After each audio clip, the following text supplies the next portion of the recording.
মঞ্চে উঠতে চলেছেন দুই প্রতিযোগী। এরা সবাই চীনা খেলোয়াড়। প্রথম প্রতিযোগী, তার বক্সিং কৌশল ছিল সুনির্দিষ্ট। সান কিয়ানকুন বজ্রপাত।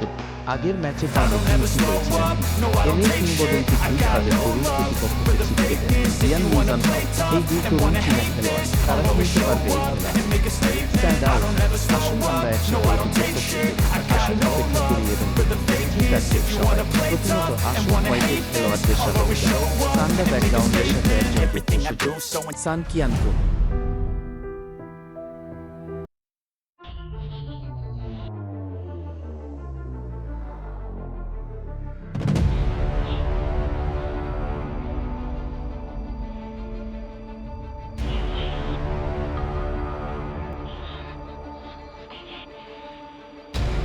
এরপরে আসুন পরবর্তী অতিথির সাথে পরিচয়। আর এই বক্সার আগের খেলায় কিংবদন্তি এমএ বক্সিং রিং, তিনি সত্যিই অসাধারণ পারফরম্যান্স দেখিয়েছেন। খুব অল্প সময়ের মধ্যে সে তো তার প্রতিপক্ষকে ছিটকে দিয়েছিল। এই খেলা তিনি লেখালেখি চালিয়ে যাবেন। এটা কি তার এমএ কিংবদন্তি? আসুন অপেক্ষা করি এবং দেখি। আসুন ব্ল্যাক ফ্যাকশন যোদ্ধাকে এক রাউন্ড হাততালি দেওয়া যাক। মাঠে উদীয়মান নক্ষত্র Liang Yuzhan Hao. In the white corner from China, I give you Sun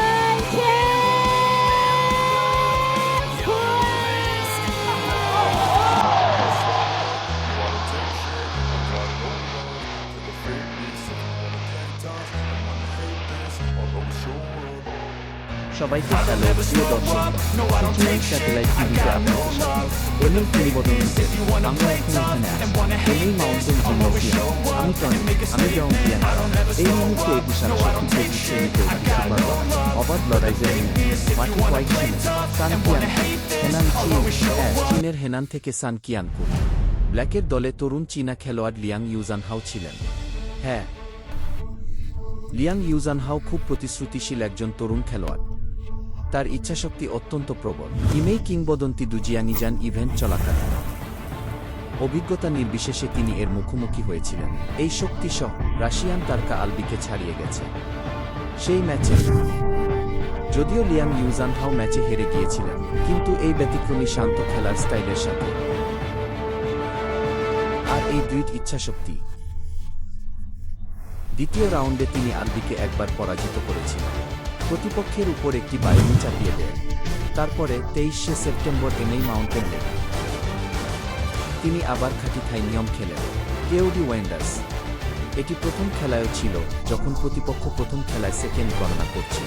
দ্বিতীয় রাউন্ডে তিনি তার প্রতিপক্ষকে ছিটকে দেন। এই বিস্ময়কর প্রত্যাবর্তন একজন সাধারণ প্রত্যাবর্তনের খেলা। হ্যাঁ, আসুন কোর্টে লিয়াং ইউজান হাওরের দিকে তাকানো যাক। তিনি তার চমৎকার ঘুষির সংমিশ্রণ ব্যবহার করেছেন। এটা নাও সান কিয়ানকুন এই দুটির কোণে বারবার টোকা দেয়। ঠিক আছে, এখন দুপক্ষই পরস্পরের সঙ্গে জড়িয়ে গেছে।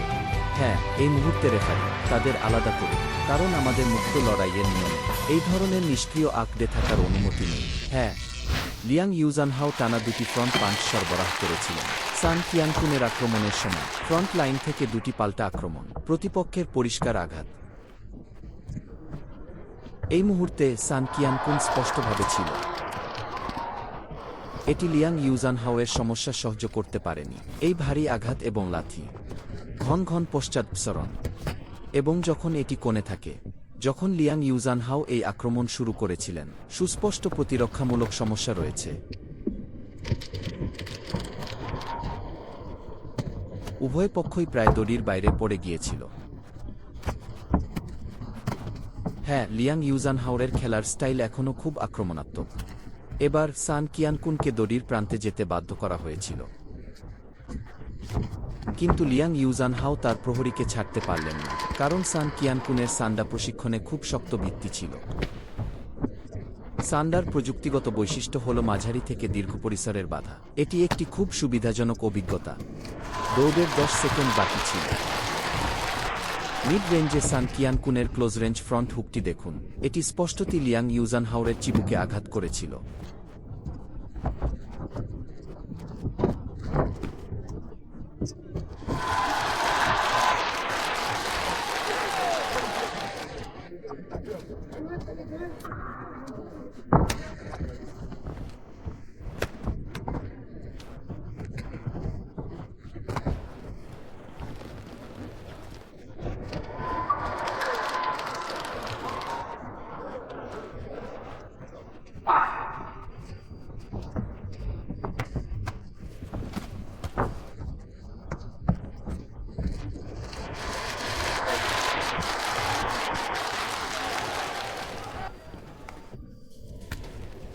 ঠিক আছে, এখন দুই দলের মধ্যে দ্বিতীয় লেগ শুরু হচ্ছে। গতি স্পষ্টতই ত্বরান্বিত হয়েছে। লিয়াং ইউজানহাও সহজেই এড়িয়ে গেল প্রতিপক্ষের দুটি পেন্ডুলাম। দ্বিতীয় রাউন্ড শুরু হওয়ার পর সান কিয়ানকুন লক্ষণীয়ভাবে দ্রুত গতিতে এগিয়ে গেল। এই আক্রমণাত্মক ছন্দ, হ্যাঁ, এবং এই পদক্ষেপের আউটপুট প্রথম ম্যাচের তুলনায় তাকে আরও আত্মবিশ্বাসী বলে মনে হচ্ছে, কারণ প্রথম ম্যাচেই উঠে এসেছিল যখন উভয় পক্ষই প্রচণ্ড যুদ্ধে জড়িয়ে পড়েছিল। লিয়াং ইউজানহাও তাকে বেশ কয়েকবার আঘাত করেছিলেন। এই মুষ্টিবদ্ধ কৌশলে ভারী স্ট্রাইকের একটি পরিষ্কার রূপ। সুতরাং আমরা দেখতে পাচ্ছি এটি মাঝখানে কোথাও হতে পারে। প্রথম খেলার বিরতির সময় সান কিয়ানকুন কিছু সামঞ্জস্য করেছিলেন, ক্রমাগত ঘুষি দমন। এই সান কিয়ানকুন এখন পাল্টা আক্রমণের লক্ষণ দেখা যাচ্ছে। হ্যাঁ, লিয়াং ইউজানহাও তার মাথা এবং পেটে আঘাত করেছিলেন। 3 বা 4টি খুব ভারী সেন্ট্রাল সুইপ। আমাদের চীনা তরুণ খেলোয়াড় লিয়াং ইউজানহাওয়ের কাছ থেকে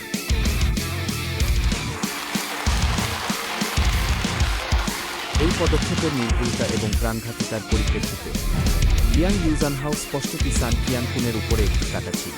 সান কিয়ানকুনের পদক্ষেপ আর এই একক পদক্ষেপের বিস্ফোরক শক্তি এবং বেশ অসামান্য। দেখুন, এটি ক্লিক করুন, স্ট্রাইক বোতামটি ক্লিক করুন।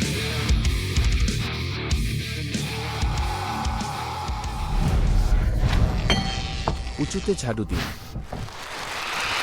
এটি লিয়াং ইউজানহাওয়ের পায়ের কৌশল। এই ধরনের ম্যাচে তারা এখনও একটি উল্লেখযোগ্য সুবিধা দেখিয়েছিল। দ্বিতীয় রাউন্ড শুরু হওয়ার পর এটি সান কিয়ানকুন এবং লিয়াং ইউজানহাওয়ের মধ্যে সম্পর্ক। এই অবস্থা প্রথম ম্যাচের কথাই ধরা যাক, খুব সুস্পষ্ট পরিবর্তন রয়েছে। সান কিয়ানকুন স্পষ্টতই এটি দেখিয়েছিলেন। অপরাধে এই ফ্রিকোয়েন্সি বাড়ানো হয়েছে। দূরত্ব নিয়ন্ত্রণ করতে সামনের প্যাডেল ব্যবহার করুন। তারপর কাছাকাছি আসার পর টানা দুটি হাঁটুর আঘাত।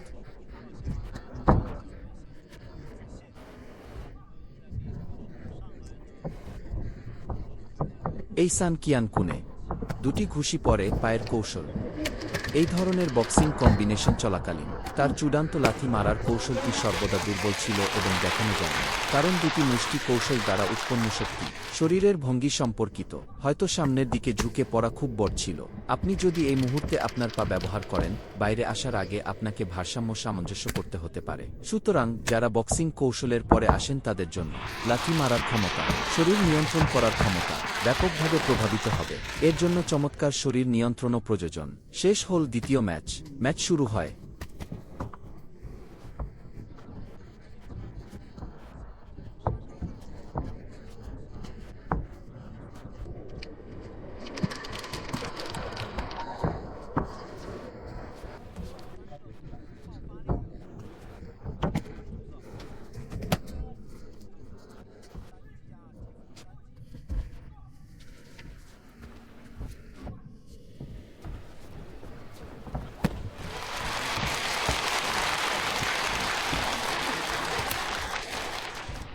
দ্বিতীয় রাউন্ড। কারণ প্রথম রাউন্ডে লিয়াং ইউজানহাও সেগুলি সান কিয়ানকুনের হাতে তুলে দিতে থাকেন। এতে এত ব্যাপক ক্ষতি হয়েছে বহুবার। দ্বিতীয় রাউন্ড শুরু হওয়ার পর সান কিয়ানকুন কৌশল পরিবর্তন করেছিলেন, আগ্রাসী আক্রমণাত্মক গতি থেকে এবং অ্যাকশন আউটপুটের ক্ষেত্রে এই পরিবর্তন উল্লেখযোগ্যভাবে করা হয়েছে। তাই দ্বিতীয় রাউন্ডে উভয় পক্ষই সমানভাবে মিলে গিয়েছিল। এরপর তৃতীয় ম্যাচে বিপক্ষে ধরে নিলে আপনার শারীরিক সুস্থতা খুব বেশি হ্রাস পাবে না। চলুন দেখে নেওয়া যাক উভয় পক্ষের কৌশল, এটি কিভাবে এই পরিবর্তনটি করা যায় সে সম্পর্কে। হ্যাঁ, ম্যাচটি তৃতীয় রাউন্ডে অগ্রসর হয়েছিল। এটি অ্যাথলিটের শারীরিক সুস্থতা এবং ইচ্ছাশক্তিরও একটি পরীক্ষা। ঠিক আছে, এখন কোর্টে রেফারির সাথে দেখা যাক। এটি লিয়াং ইউজানহাওয়ের জন্য পরামর্শ। খুব বেশি ক্লোজ রেঞ্জ আলিঙ্গন করবেন না। হ্যাঁ, আপনি যদি আরও একটি ক্লোজ রেঞ্জ আলিঙ্গন করেন, পয়েন্ট হারাবে।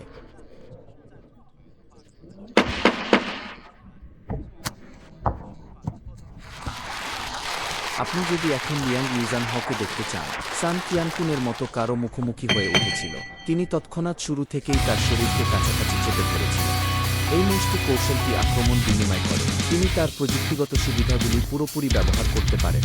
এটা বেশ অস্বস্তিকর মনে হচ্ছে। এই মুহূর্তে লিয়াং ইউজানহাও খুব বিপদে পড়েছিলেন। এটি একটি খুব নিষিদ্ধ পদক্ষেপ। আপনার পিঠ আপনার প্রতিপক্ষের দিকে ছেড়ে দিন। প্রতিপক্ষের সংস্পর্শে এই মুহূর্তে আসুন লিয়াং ইউজানহাওয়ের কাজটি দেখুন। মুয়ে থাই মাঝের লেনে বিশেষজ্ঞ। মাঝের লাইনে ক্লিক করুন, সামনের এবং পিছনের হাত ক্লিক করুন এবং লেগ টেকনিকের সুবিধা। এটি স্পষ্ট ছিল যে সান কিয়ানকুন তাকে আটকে রেখেছিল।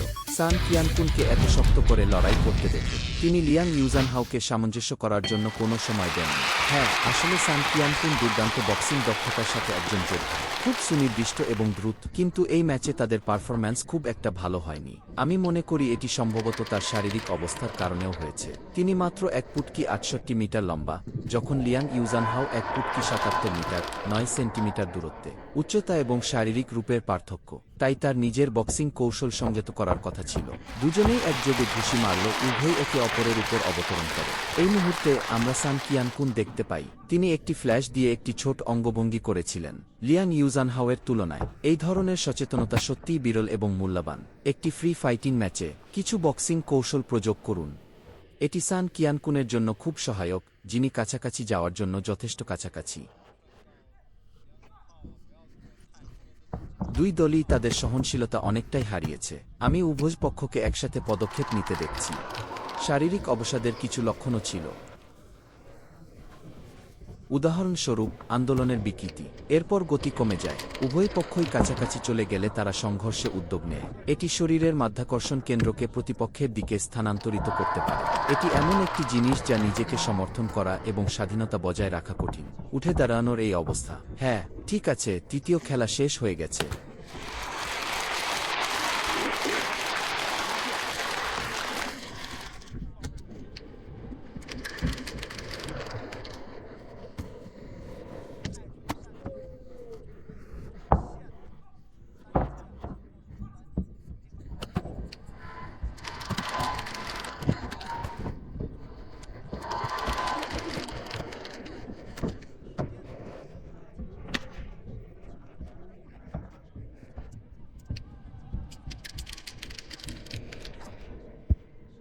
এই খেলায় শেষ পর্যন্ত ফাইনাল ম্যাচে কে জিতবে? রেফারি নং 31 থেকে 28 জিতেছে। রেফারি নং 2 30 থেকে 28 জিতেছিলেন। রেফারি নং 30 থেকে 29। এই খেলা কালো দল জিতেছে।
Congratulations!